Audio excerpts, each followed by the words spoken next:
I'll read a few messages first, and I will just warn you that some of them are a bit stressing, and that's the nature of what we're working with. This message is from Jen. Pre-illness, I was a first-class honours student with a passion for life and the environment. I enjoyed the great outdoors in many forms and had a good social life.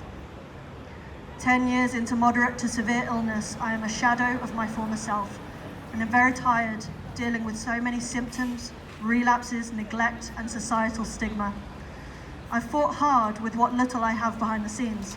My parents are retired geneticists, and we were aware of the neglect of post-viral illnesses. They dealt with stigma firsthand among their colleagues. But I am tired. We lost a family contact to Emmy earlier this year. Her name was Hannah, and she was 32. She had mild, then moderate, before worsening to severe and very severe. She didn't recover. Her mother is struggling. I've gone through all my savings and have spent money on rural retreats, pulling myself out of society to try and recover in nature at a slower pace, relying heavily on the kindness of empathetic strangers. This has been perceived as psychological behaviour by the masses, a malingerer, my family and friends included. This journey has been my hardest expedition to date, although in many ways my greatest education. I see many parallels between it and the neglect of our environmental health, which was the focus for my past work. Long COVID could be a game changer, but I personally won't see an apology, inheritance returned, 10 years of prime life back, my career, or the chance to have a family. Times this story by millions around the world, and the crisis should be ringing major alarm bells. Please end the neglect. It's a horror story.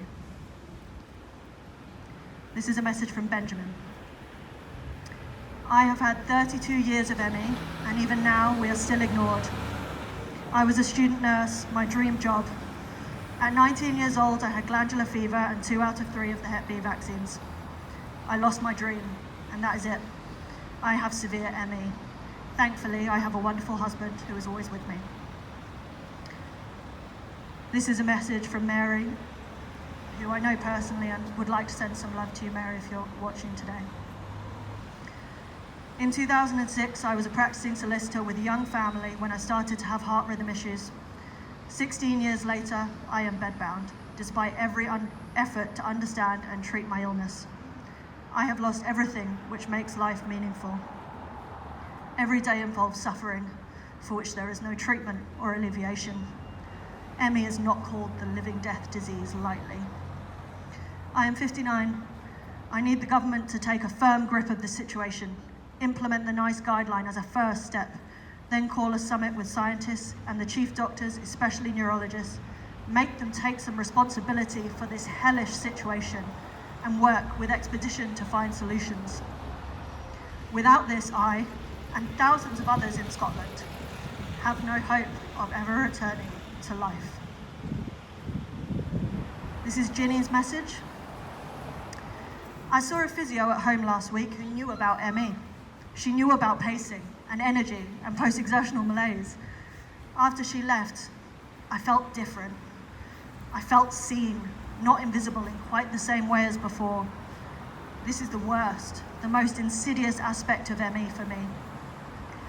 After 3 years in bed, far less than for many I know, I think I actually feel invisible to myself some days. It can't be right that anyone should feel like this. It's bad enough missing millions of things about my life, but we should never be made to feel invisible to ourselves. We need healthcare professionals who can recognize and acknowledge what our lives are like, even if they can't fix us. Support, the right advice. This can and should all follow on, but it's being seen that matters first. Okay, I'm going to do one more message before I ask people who are able to lie down. This message comes from Stu Brown's trainers. And those of you who know Stu might not be surprised by this quite inventive answer to my request. I stuck my head into the wardrobe and asked my shoes if they'd care to comment. A pair of trainers, the ones I used to run in, had this message for the Cabinet Secretary's shiny brogues. I guess Mr. Yusuf sticks his feet in you early in the morning and you walk about with him all day. Nice carpets in that Parliament building, eh? listen, I haven't been out of here for years. I mean literally years. Have a word with him, would you? Pinch his toes until he listens. Ask him to do something so my owner has at least some hope of a walk, if not an actual run.